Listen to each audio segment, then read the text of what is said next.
जय हिंद। आज हम लोग देखेंगे भारत का आकार और स्थिति। इससे पहले की वीडियो में हमने बताया था ग्लोब के बारे में।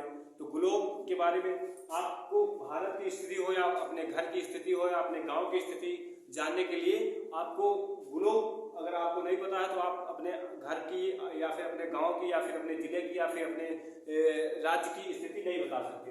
तो आप अपने स्थान अपने जहाँ पर आप रह रहे हैं वहाँ की स्थिति जानने के लिए आपको ग्लोब जानना बहुत जरूरी है। हम इससे पहले की वीडियो में हमने बताया था कि ग्लोब क्या होता है। ग्लोब एक पृथ्वी का नमूना है।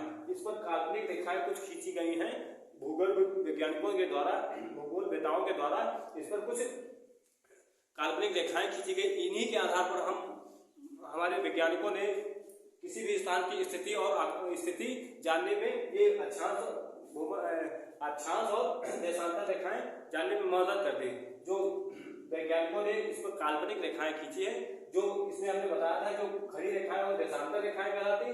जो खड़ी रेखाएं कौन सी रेखाएं, देशांतर रेखाएं। जो बड़ी रेखाएं क्या कौन सी कहलाती, अक्षांश रेखाएं। जो बड़ी रेखाएं क्या कहलाती है, अक्षांश रेखाएं। जो खड़ी रेखाएं और देशांतर रेखाएं कहलाती हैं। तो आप कहीं भी अपने गांव का हो, अपने जिले का हो या फिर अपने राज्य का हो, आपकी स्थिति बताने के लिए वहाँ के अक्षांश और देशांतर को ही पता करके वहाँ की स्थिति जानी जाती है कि क्या विश्व में या फिर हमारी पृथ्वी पर कहाँ स्थित है। ठीक है। तो उसी प्रकार हमें अपने भारत की स्थिति जानने के लिए ग्लोब पता होना चाहिए। तो भारत जो है, भारत अपना कहाँ पर स्थित है। हमने बताया था ग्लोब में दो गोलार्ध है, यानी पृथ्वी को दो गोलार्धों में बांटा गया है। ठीक है। एक होता है उत्तरी गोलार्ध, एक होता है दक्षिणी गोलार्ध। अर्थात मेनली पृथ्वी को दो गोलार्धों में बांटा गया, लेकिन इसके चार गोलार्ध। जैसे किसी भी भाग को काटोगे, शायद ये गोला है, इसको इस तरीके से काटोगे तो आपका कुछ जो ये होगा वो उत्तरी गोलार्ध कहलाएगा, जो नीचे वाला होगा दक्षिणी गोलार्ध। ठीक है। लेकिन कुछ इधर भी तो गया है, तो इसको क्या बोलोगे, पूर्वी गोलार्ध। क्या बोलोगे, पूर्वी गोलार्ध इधर वाले, पश्चिम गोलार्ध। तो आपको कहीं भी किसी भी जगह की आपको स्थिति जानने के लिए सबसे पहले आपको दिशा की जानकारी होना बहुत जरूरी है।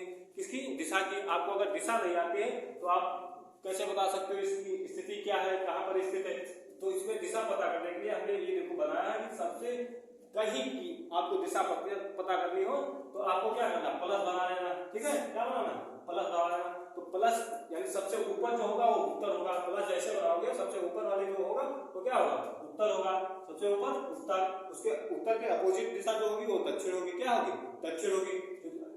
उत्तर के अपोजिट दिशा होगी वो दक्षिण होगी। और दक्षिण और उत्तर के जो इधर होगी आपकी क्या होगी, पूरब होगी। क्या होगी, पूरब होगी। कहीं भी प्लस बनाओगे दाहिने हाथ की तरफ आपकी क्या होगी, पूरब होगी। और बाएं हाथ की तरफ पश्चिम होगी। क्या होगी, पश्चिम होगी। तो आप कहीं भी इस गोलार्ध में आपको दिशा पता होगी तो क्या बोलोगे, ये जो प्लस बनाओगे तो ऊपर वाला क्या होगा, उत्तर होगा। इसको दो बनाओ, यहाँ से बीच से काटोगे तो ये उत्तर होगा कि नहीं होगा। तो इसीलिए इसको क्या बोलते हैं, उत्तरी गोलार्ध। क्या बोलते हैं, उत्तरी गोलार्ध। उत्तर में, ये दक्षिण में, तो दक्षिणी गोलार्ध। क्या बोलते हैं, दक्षिणी गोलार्ध। इसको क्या बोलते हैं, दक्षिणी गोलार्ध। ठीक है। ये दक्षिण में। अब इधर का जो होगा वो पश्चिमी गोलार्ध कहलाएगा। क्या कहलाएगा, पश्चिमी गोलार्ध। बीचों बीच 0 डिग्री या उत्तर रेखा से इधर क्या कहलाएगा, पश्चिमी गोलार्ध। इधर क्या कहलाएगा, पूर्वी गोलार्ध। ठीक है। तो ये आप लोग जान जाए। तो भारत जो है विश्व में कहाँ स्थित है। तो भारत की स्थिति विश्व में क्या है, तो आपको पता है कि भारत में जो है केवल 29% भूमि है। उसी में हमारा भारत भी है, उसमें हमारा भारत भी है। क्या है, भारत भी है। तो भारत की स्थिति क्या है विश्व मानचित्र पर। तो विश्व मानचित्र पर हमारा भारत जो है उत्तरी गोलार्ध में स्थित है। उत्तरी पूर्वी गोलार्ध में स्थित। कहाँ पर स्थित है, उत्तरी पूर्वी गोलार्ध। ये देखो ये जो पार्ट होगा ये कौन सा होगा, उत्तरी पूर्वी होगा कि नहीं होगा। ये उत्तर में है, ऊपर वाला पार्ट उत्तर में है, और ये क्या है, पूरब है। तो ये कौन से किस गोलार्ध में होते हैं, उत्तरी पूर्वी गोलार्ध में स्थित है। कौन से गोलार्ध में, उत्तरी पूर्वी गोलार्ध में। कहाँ पर स्थित, उत्तरी पूर्वी गोलार्ध में। और ये कहाँ पर, किस महाद्वीप में स्थित है, तो एशिया महाद्वीप। भारत कहाँ स्थित है, एशिया महाद्वीप। क्या कहाँ स्थित है, एशिया महाद्वीप। अब एशिया महाद्वीप में भी कहीं स्थित होगा तो एशिया महाद्वीप में आपका दक्षिण में स्थित। यहाँ मान के चलिए ये देखो एशिया आपका होगा। ठीक है। ये कहाँ पर स्थित है, दक्षिण में। यहाँ पर प्लस करोगे दक्षिण होगा कि नहीं होगा। तो भारत कहाँ है, दक्षिणी गोलार्ध में। तब दक्षिण दिशा में, एशिया के दक्षिण दिशा में आपको कहीं की दिशा पता करनी है तो आपको, जैसे हम मान के चलिए ये हम एग्जाम्पल के लिए बता रहे हैं कि यहाँ बीच में छुहारा गांव है। कौन सा गांव है, छुहारा गांव है। तो अगर आपसे पूछा जाए छुहारा गांव किस, छुहारा गांव के उत्तर दिशा में कौन सा गांव है, छुहारा गांव के उत्तर दिशा में कौन सा गांव है, तो आप इस पर क्या प्लस बना दोगे कि नहीं बनाओगे, तो ऊपर वाला क्या होगा, उत्तर होगा, ऊपर वाला क्या होगा, उत्तर होगा। जब उत्तर होगा तो छुहारा गांव के उत्तर में कौन सा गांव है, कानपुर है, क्या है, कौन सा गांव, कानपुर गांव, कौन सा गांव, कानपुर गांव, ठीक है। अब इसके जो दक्षिण में होगा कौन सा गांव है, देखो ये नीचे अपोजिट दक्षिण होगा कि नहीं होगा, ये उत्तर होगा, ये क्या होगा, दक्षिण होगा। दक्षिण में कौन सा गांव, नागपुर, दक्षिण में नागपुर। इधर पूरब में पूछा तो क्या है, नई बस्ती, पूरब में क्या है, नई बस्ती। और इधर पश्चिम में पूछे तो कौन सा गांव, दोषीपुर, ठीक है, कौन सा गांव, दोषीपुर। तो उसी प्रकार हमारा जो भारत है एशिया में किस दिशा में है, एशिया की किस दिशा में है, एशिया महाद्वीप की किस दिशा में, तो दक्षिण में बताओ, कहाँ बताओगे, दक्षिण में बताओगे, ठीक है। तो भारत की स्थिति जो है विश्व में एशिया महाद्वीप में स्थित है, कहाँ स्थित है, एशिया महाद्वीप। तो भारत को एशिया का उपमहाद्वीप भी कहा जाता है, क्योंकि यह जो भारत है ये तीन तरफ से जल से घिरा है, कहाँ से गिरा है, तीन तरफ से जल से गिरा है, देखो इधर से भी जल से गिरा और यहाँ से भी जल, यहाँ गुजरात से लेकर यहाँ पर आपका पश्चिम बंगाल, ठीक है, पश्चिम बंगाल तक की जो सीमा है वो जल से घिरी है, किससे घिरी है, जल से। और बाकी समुद्र है। आपको पता है कि 71% पृथ्वी पर जल है, कितने परसेंट जल है, 71 में 29% केवल मात्र भूमि है। तो उस 29% में जो आपका भारत है, ये केवल 2.4 पूरे विश्व का जो इसका भाग है 2.4 कितना 2.4 है, ठीक है।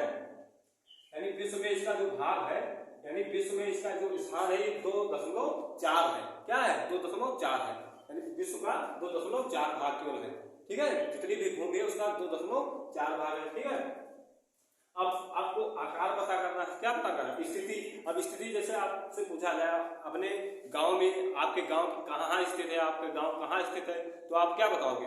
जैसे हम बता दें हमारा गांव जैसे यहाँ पर है, यहाँ पर स्थित है, ठीक है, छुहारा गांव आपका यहाँ पर स्थित है। तो छुहारा गांव जब इसकी स्थिति बताओगे तो बताओगे कि हमारा छुहारा गांव बाराबंकी जिले में और उत्तर प्रदेश यानी उत्तर प्रदेश राज्य में स्थित है, ठीक है। और उत्तर प्रदेश राज्य में बाराबंकी जिले में और छुहारा गांव में हमारा घर स्थित है, कहाँ स्थित है, छुहारा गांव में हमारा घर स्थित है। हमारे छुहारा गांव के उत्तर में कानपुर है और दक्षिण में नागपुर है, उत्तर में कानपुर, दक्षिण में नागपुर और पश्चिम में दोषीपुर, पूर्व में नई बस्ती, पूरब में नई बस्ती, ठीक है। उसी प्रकार जो है भारत के कुछ उत्तर में है, कुछ दक्षिण में है, कुछ पूरब में है, कुछ पश्चिम में है, ठीक है। तो आपके भारत के उत्तर में एक नवोलित पर्वत है, कौन सा, हिमालय पर्वत। भारत के उत्तर में कौन सा पर्वत है, हिमालय पर्वत, जो आपका जम्मू कश्मीर से लेकर अरुणाचल प्रदेश तक फैला है। कहाँ तक फैला है, जम्मू कश्मीर से लेकर अरुणाचल प्रदेश तक फैला है, ठीक है। तो और भारत के उत्तर में कौन सा है आपका हिमालय पर्वत, और दक्षिण में है आपका हिंद महासागर। दक्षिण में कौन सा है, हिंद महासागर। नीचे क्या है, हिंद महासागर, ये कहाँ है, हिंद महासागर। और इसके पूरब में बंगाल की खाड़ी। पूरब में कौन सी खाड़ी, बंगाल की खाड़ी। पूरब में बंगाल की खाड़ी, पूरब में बंगाल की खाड़ी। पूरब में कौन सी खाड़ी, बंगाल की खाड़ी। पूरब में बंगाल की खाड़ी, पूरब में बंगाल की खाड़ी। पश्चिम में खंभात की खाड़ी, कौन सी, खंभात की खाड़ी, पश्चिम में खंभात की खाड़ी, ठीक है। तो आपकी ये स्थिति आप बता सकते हो, अपने गांव की हो या फिर भारत देश की, आपको पता होगा, ठीक है। और इसका जो सबसे उत्तर का सबसे उत्तरी बिंदु जो है वो क्या है, इंदिरा फाल है जम्मू कश्मीर। कौन सा है, इंदिरा फाल, कौन सा, इंदिरा फाल। इंदिरा फाल जो है सबसे उत्तर वाला बिंदु है, भारत का सबसे उत्तरी बिंदु कौन सा है, इंदिरा फाल, जो जम्मू कश्मीर है, कहाँ स्थित है, ठीक है। और जो है आपका दक्षिणी बिंदु, जो दक्षिणी बिंदु है, इससे पहले इंदिरा पॉइंट था, कन्याकुमारी से पहले इंदिरा पॉइंट था, जो 2004 में आई सुनामी के कारण डूब गया। तो वह सबसे दक्षिणतम बिंदु यहाँ पर अंडमान निकोबार द्वीप समूह था, यहाँ पर आपका इंदिरा पॉइंट यहाँ था, ठीक है। लेकिन वो जलमग्न हो गया, कहाँ मग्न हो गया, जलमग्न हो गया। तो वहां पर पानी ज्यादा हो गया, सुनामी के कारण वहां जल हो गया। सबसे भारत का सबसे दक्षिणतम बिंदु कहाँ है, आपका इंदिरा फाल है, ठीक है। और भारत के पश्चिम में आपका लक्षद्वीप है, कौन सा, लक्षद्वीप, जो भारत का केंद्र शासित प्रदेश है, कौन सा, लक्षद्वीप, ठीक है। भारत का केंद्र शासित प्रदेश लक्षद्वीप है, ठीक है।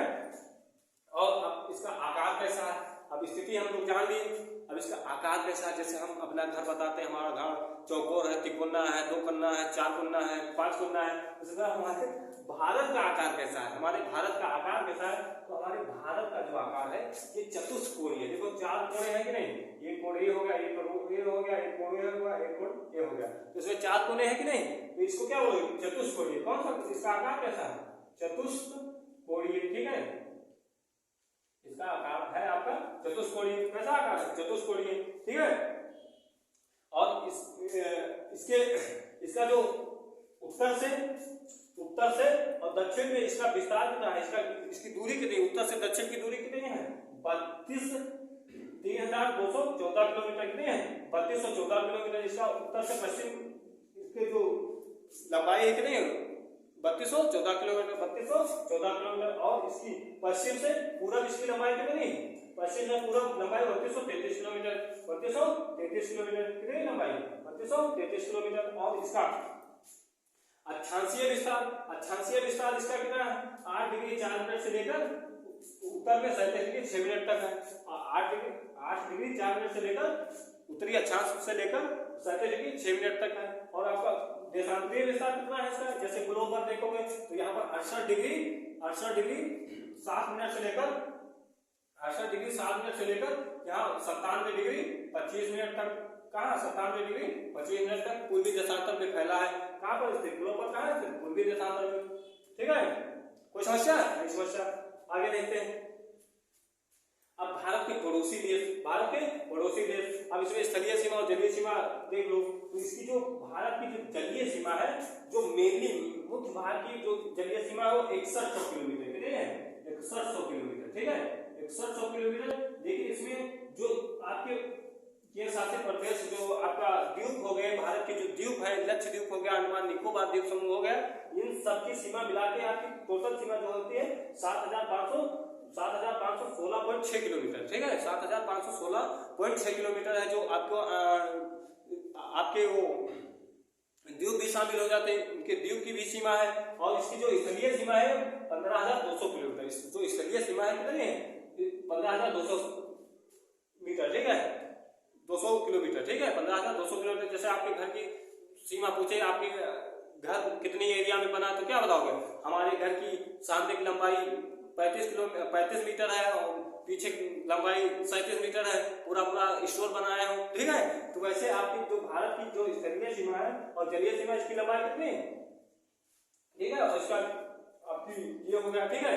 अब देखो भारत के पड़ोसी देश, तो भारत के पड़ोसी देश कितने हैं, आपको यहाँ से जान लेना। भारत की जो जलीय सीमा से लगने वाले जो देश है, जो जलीय सीमा से लगते हैं देश, वो कितने हैं आपके, 2 है। यहाँ पर है आपका मालदीव, कौन सा है, मालदीव कौन सा देश, मालदीव, यहाँ पर मालदीव। यहाँ पर नीचे है आपका श्रीलंका, कौन सा देश, श्रीलंका, जो जलीय सीमा बनाते हैं श्रीलंका, कौन सा, श्रीलंका। और आपके उत्तर में जो स्थलीय सीमा बनाते हैं, यहाँ पर है आपका पाकिस्तान, कौन सा, पाकिस्तान, जो बहुत खतरा है, क्या है, खतरा है। हमेशा पाकिस्तान और भारत देश में हमेशा वो घुसपैठ किया करते हैं, हाँ, भारत में। तो यहाँ पर पाकिस्तान, यहाँ पर क्या है, अफगानिस्तान, क्या है, अफगानिस्तान, यहाँ पर अफगानिस्तान। यहाँ पर है आपका चीन, क्या है, चीन, तिब्बत, ठीक है, चीन है यहाँ पर, तिब्बत, चीन, अब तिब्बत चीन ही का हो गया, ठीक है, चीन है हो गया। यहाँ पर आपका नेपाल है, क्या है, नेपाल। यहाँ पर आपका भूटान है, कौन सा देश, भूटान। यहाँ पर भूटान जो स्थलीय सीमा बनाते हैं देश, पाकिस्तान, अफगानिस्तान और चीन, नेपाल, भूटान, ठीक है। और यहाँ पर आया है आपका बांग्लादेश, कौन सा देश, बांग्लादेश, जो भारत से टूट के अलग हुआ था 1900, बांग्लादेश, ठीक है, ये कौन सा है, बांग्लादेश हो गया। और इधर में आपका म्यांमार, क्या है, म्यांमार, ठीक है, कौन सा देश है, म्यांमार देश है, ठीक है। अब देखिए भारत की स्थिति हो गई, भारत के पड़ोसी देश हो गए। अब भारत की भौगोलिक स्थिति का महत्व क्या है, अब भारत की स्थिति का महत्व, भारत की भौगोलिक स्थिति का महत्व क्या है, इसके बारे में हम जानेंगे कि इसका महत्व क्या है। जैसे हमारे गांव, हमारा जैसे घर जो है अगर कहीं मेन रोड पर होता है तो उसका महत्व दूसरा होता है, और जो अगर गांव में होता है उसका महत्व दूसरा होता है। तो उसी प्रकार हमारा भारत जो है, जैसे हमारा गांव, हमारा घर जैसे मेन रोड पे हो तो वहाँ पर उसका महत्व बढ़ जाएगा कि नहीं बढ़ जाएगा, उसका महत्व ज़्यादा होगा, उसकी वैल्यू ज़्यादा होगी। तो उसी प्रकार जो भारत है इसका महत्व क्या है, भौगोलिक क्या जहाँ पर स्थित है इसका महत्व क्या है। और गांव में होगा अगर जिसका घर उसका कम महत्व है, जो रोड पर जिसका घर उसको ज़्यादा वैल्यू होती है। तो उसी प्रकार आपका भारत जो है इसका भौगोलिक महत्व क्या है, तो इसका भौगोलिक महत्व बहुत ज़्यादा है, क्योंकि इसके यह जहाँ पर स्थित है, जहाँ पर भी स्थित है उसने बताया है कि जो सूरज है वो कर्क रेखा और मकर रेखा के बीच में चमकता है। कहाँ चमकता है, कर्क रेखा और मकर रेखा के बीच में चमकता है। तो ये जो भारत है, भारत कर्क रेखा, भारत से होकर कर्क रेखा जाती है, ठीक है। तो यहाँ पर आपकी तीनों ऋतुएं मिलती है, आपकी तीनों ऋतुएं मिलती हैं आपके भारत में, ठीक है। आपकी गर्मी भी बराबर होती है और बरसात भी बराबर होती है, आपकी ठंडी भी 4-4 महीने होती है, ठीक है। लेकिन अन्य आप किसी देश में चले जाओ तो कहीं पर गर्मी ज़्यादा होती है, कहीं पर ठंडी ज़्यादा होती है। जैसे आपका रूस हो गया, वहाँ बहुत ज़्यादा भयानक ठंडक पड़ती है, वहाँ बर्फ जमी रहती है। ऐसा वहाँ बहुत सारा एरिया ऐसा है, क्षेत्रफल तो बहुत ज़्यादा है, उसका क्षेत्रफल तो बहुत ज़्यादा है, लेकिन वहाँ पर अब बर्फ जमी रहती है, वहाँ बहुत बर्फ, वहाँ ठंडक बहुत होती। वहाँ के लोग क्या होते हैं, एकदम छिलल मुर्गा के तरीके होते, एकदम गोरे होते, ठीक है। लेकिन हमारे यहाँ भारत में सब तरह के लोग होते, काले भी आपको मिलेंगे, गोरे भी मिलेंगे और आपको छिलल मुर्गा जैसे भी लगेंगे। जो हिमालय में रहते हैं वो आपके ठंडे होते हैं, वो गोरे होते हैं, समझ रहे हो। तो भारत की भौगोलिक स्थिति का महत्व यहाँ पर आप लिख सकते हो कि ऋतुएं भी यहाँ पर तीनों समान होती हैं, ठीक है। यहाँ पर हम ये खेती के लिए भी लाभदायक है। और आपका जो भारत है, भारत के दक्षिण में स्थित हिंद महासागर जो है, भारत के दक्षिण में स्थित हिंद महासागर जो है वो आपको इधर में पूर्वी देश जो भी है, एशिया के पूर्वी देश और इधर के यूरोप के पश्चिमी देश, तो जो यूरोप और एशिया के पूर्वी देशों से जो व्यापार होता है वो भारत की जलयान जो होते हैं, जो भारत की नहीं एशिया के पूर्वी देशों के जो जलयान होते हैं वो भारत से होकर गुजरते हैं। यहाँ पर आपका विशाखापट्टनम बंदरगाह है, यहाँ पर कोचीन तमिलनाडु में, उड़ीसा में विशाखापट्टनम, और यहाँ पर आपका कोचीन तमिलनाडु में, ठीक है। यहाँ से होकर जहाजें गुजरती हैं और यहाँ यूरोप से जो व्यापार करती है उससे अतिरिक्त मुनाफा भारत को मिलता है। वहाँ की जहाजें आके रुकती हैं तो भारत को कुछ टैक्स देती हैं, तो भारत को अतिरिक्त मुनाफा भी मिलता है। और इन पूर्वी देशों से और पश्चिमी देशों से व्यापारिक संबंध भी अच्छा बना रहता है। वहाँ से कोई भी वस्तु आपको लेना, यहाँ से कोई लिए जा रहा है जहाज में, अपनी लिए जा रहा है इधर पश्चिमी देश यूरोप वाले, ठीक है, तो यहाँ रोक के उनसे चीजें भी खरीद सकते हो। वहाँ आपको जो अच्छा लगे उसको ले लो, फिर अगर नहीं जा रहे या अगर हमको यहाँ नहीं दोगे तो कुछ, तो हम आपकी जहाज यहाँ से नहीं जाने देंगे, तो आप उनकी वो भी ले सकते हो, नहीं ले सकते हो। तो इधर जो पूर्वी देश जो भी है, ठीक है, यहाँ पर हो गया आपका Laos, Cambodia, Vietnam, Indonesia, Malaysia, चीन, आपका जापान हो गया, सब जो पूर्वी पश्चिमी देशों के साथ जो व्यापार करते हैं। यूरोप में, यहाँ यूरोप में जो भी यूरोप से जो व्यापार करते हैं वो यही हिंद महासागर से होकर गुजरते हैं, ठीक है। तो इसका आर्थिक महत्व बहुत ज्यादा है। और यह भारत जो है, भारत ग्रीनविच के पूर्वी देशांतर में स्थित है। कहाँ, ग्रीनविच के पूरब में। ग्रीनविच ग्रीनविच जो 0 डिग्री जामेत्र रेखा, इसी को ग्रीनविच कहते हैं। यहीं से टाइम निर्धारण होता, क्या होता, टाइम निर्धारण होता। तो भारत में भी एक जामेत्र रेखा है, ठीक है, मानक जामेत्र रेखा, जो आपके उत्तर प्रदेश के मिर्जापुर जिले से निकलती थी, वो 82.5 डिग्री है। कितने 82.5 डिग्री, जो भारत के उत्तर प्रदेश के मिर्जापुर जिले से गुजरती है, ठीक है। यहाँ से आपका भारत का टाइम जोन निर्धारण होता। और यहाँ पर आपका अरुणाचल प्रदेश और यहाँ पर गुजरात, अरुणाचल प्रदेश और गुजरात के समय के बीच का जो अंतर होता है 2 घंटे का होता है। यहाँ पर 2 घंटे पहले सूरज निकलता है और यहाँ पर गुजरात में 2 घंटे बाद में, ठीक है। तो यहाँ का समय और यहाँ के समय में 2 घंटे का अंतर होता है, समझ रहे हो। और यहाँ पर जम्मू कश्मीर और आपका जो दक्षिण में कन्याकुमारी, जम्मू कश्मीर का इंद्रासन और कन्याकुमारी, इसके बीच का जो समय का अंतर होता है 5.5 घंटे का होता है। अगर रात, अब जैसे ठंडियों में हमारी रात बड़ी होती, उसी प्रकार वहां जब ठंडी जब ज्यादा होती तो यहाँ क्या होती, रातें 5 घंटे क्या होती, बड़ी होती। यहाँ पर रातें क्या होती, छोटी होती, रातें क्या होती, छोटी होती। तो उसी प्रकार 5 घंटे का इधर अंतर है, उधर कितना अंतर है, इधर 6 घंटे का, ठीक है। और यहाँ पर आपको बीचों बीच में जो भारत की कर्क रेखा है 8 राज्यों से होकर गुजरती है। कितने राज्यों से, 8 राज्यों से रूल करते हैं, तो उनका नाम हम नहीं लिखेंगे, अगले वीडियो में बताएंगे नाम। और अब आई होप आप समझोगे। मिलेंगे नेक्स्ट क्लास में, तब तक के लिए जय हिंद।